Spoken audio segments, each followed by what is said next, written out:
Lamentations 4, 1 through 22. Devotional focus verse. How is the gold become dim?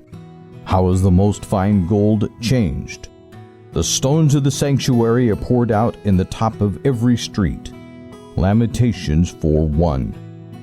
Desolation, as far as the eye could see, it was a city in ruins. United States Air Force Sergeants Bob and Reuel Green could hardly comprehend what they were seeing. The unthinkable had become history, the atomic bomb had fallen, and they were viewing the results. Hiroshima, Japan, once a beautiful city of 300,000 inhabitants, had been wiped out in a matter of seconds. In the early morning hours of August 6, 1945, these two brothers had been on an American transport ship headed to Okinawa. As their convoy steamed out of Subic Bay in the Philippine Islands, an announcement over the ship's loudspeaker informed the military personnel on board that an atomic bomb had been dropped on Hiroshima.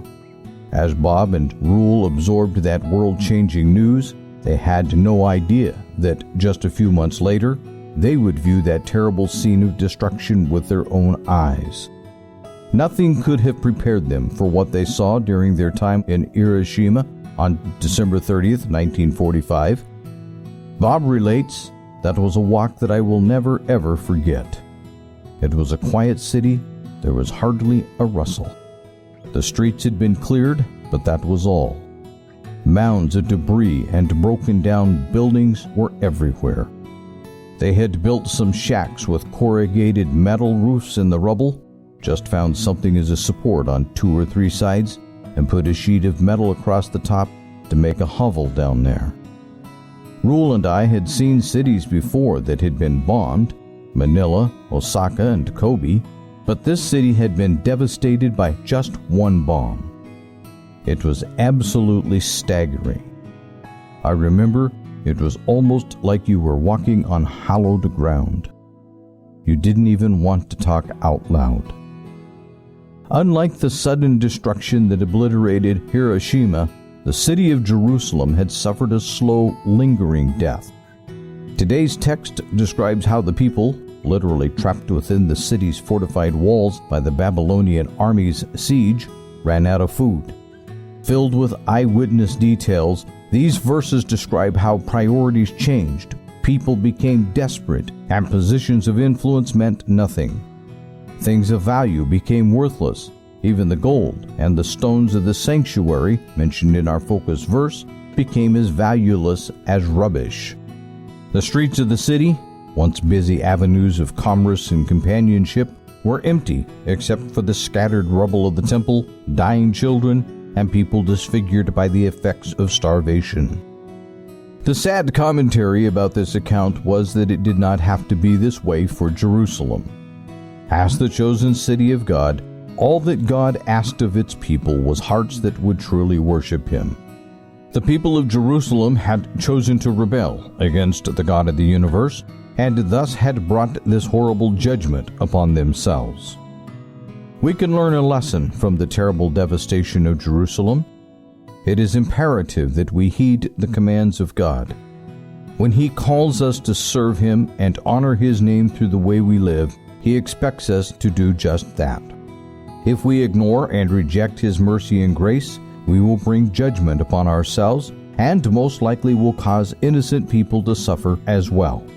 Ultimately, utter destruction awaits those who refuse God's love. But it does not have to be that way. He offers a way of escape for everyone. We simply need to take advantage of the offer and live to please our Creator. Background information. Chapter 4 continues on with the account of the holy city of Israel, Jerusalem, in ruins. Given the detailed descriptions in this chapter, commentators agree that the narrator must have been a first-hand witness to the complete devastation of this once powerful, beautiful city. The focus verse refers to the temple gold. King Solomon's temple, a masterpiece of craftsmanship and extravagance, had been torn apart.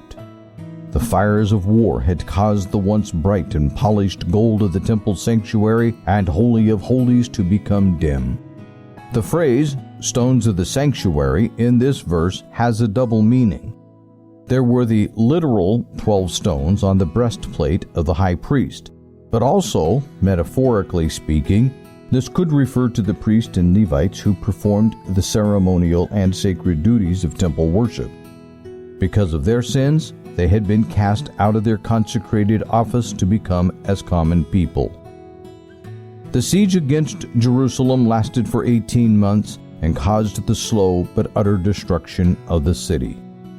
The walls that served to protect its inhabitants during times of war also prevented the besieged inhabitants from harvesting crops and gaining access to water supplies.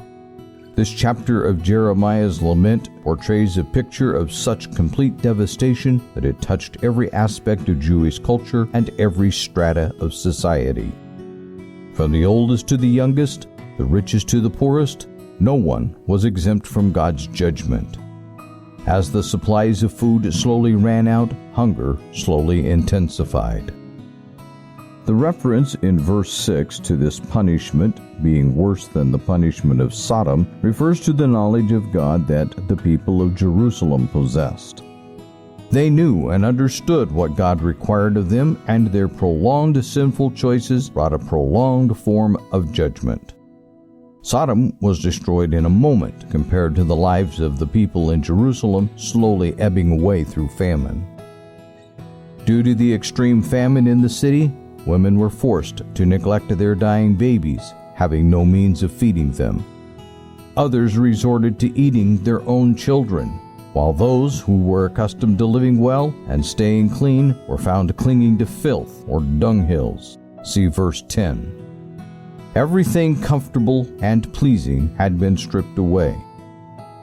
Verse 13 gives the reason for the horrific destruction that had come upon the city, for the sins of her prophets and the iniquities of her priests that have shed the blood of the just in the midst of her.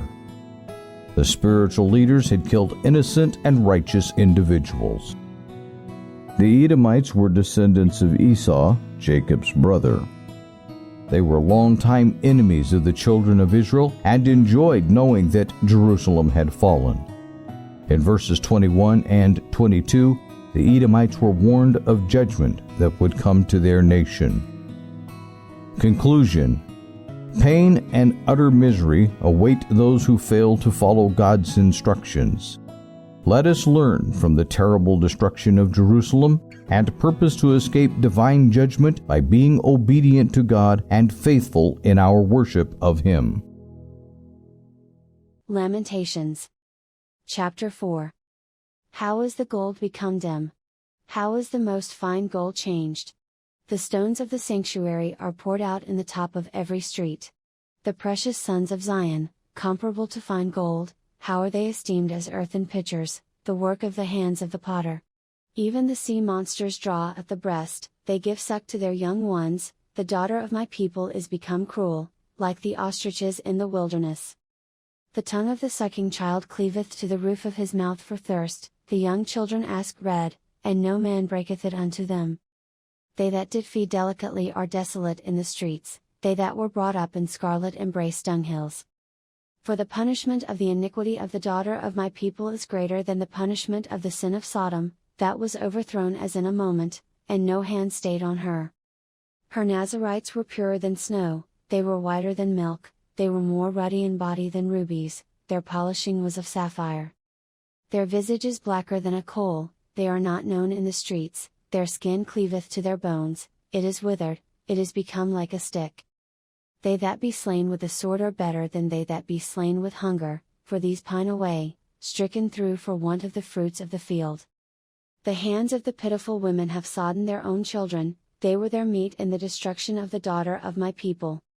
The Lord hath accomplished his fury, he hath poured out his fierce anger, and hath kindled a fire in Zion, and it hath devoured the foundations thereof. The kings of the earth, and all the inhabitants of the world, would not have believed that the adversary and the enemy should have entered into the gates of Jerusalem. For the sins of her prophets, and the iniquities of her priests, that have shed the blood of the just in the midst of her. They have wandered as blind men in the streets, they have polluted themselves with blood, so that men could not touch their garments. They cried unto them, Depart ye, it is unclean, depart, depart, touch not. When they fled away and wandered, they said among the heathen, They shall no more sojourn there. The anger of the Lord hath divided them, he will no more regard them. They respected not the persons of the priests, they favored not the elders. As for us, our eyes as yet failed for our vain help, in our watching we have watched for a nation that could not save us. They hunt our steps, that we cannot go in our streets. Our end is near, our days are fulfilled, for our end is come. Our persecutors are swifter than the eagles of the heaven, they pursued us upon the mountains, they laid wait for us in the wilderness. The breath of our nostrils, the anointed of the Lord, was taken in their pits, of whom we said, Under his shadow we shall live among the heathen. Rejoice and be glad, O daughter of Edom, that dwellest in the land of Uz, the cup also shall pass through unto thee, thou shalt be drunken, and shalt make thyself naked. The punishment of thine iniquity is accomplished, O daughter of Zion, he will no more carry thee away into captivity, he will visit thine iniquity, O daughter of Edom, he will discover thy sins.